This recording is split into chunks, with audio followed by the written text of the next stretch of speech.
Astronauts in space sometimes move like frogs swimming, ants crawling, or monkeys dangling through trees. Space can really change how we move. Now, why do you think that is?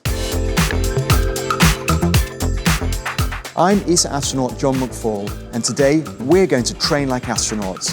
By moving just like animals, we'll build body control and strength with bear crawls and crab walks.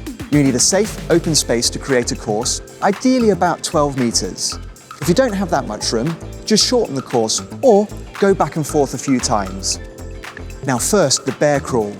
Get on your hands and feet, head down, and crawl forward across the course like a sneaky bear.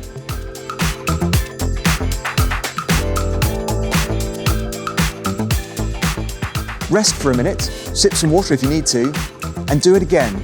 2 more times if you can.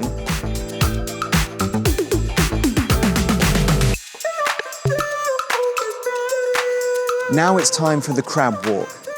Sit down with your hands behind you, knees bent, and lift your hips off the floor. Walk backwards or forwards like a crab across the course.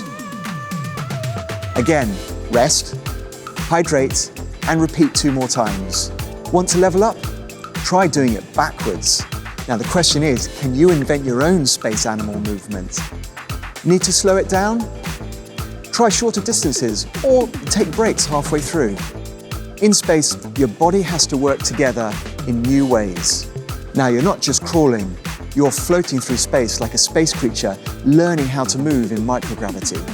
Coordination exercises help train different muscles and brain signals to move as a team, to maintain balance, orientate yourself, and be precise in your movements. You're doing an amazing job, Space Explorers. Stay wild, and I'll see you next mission.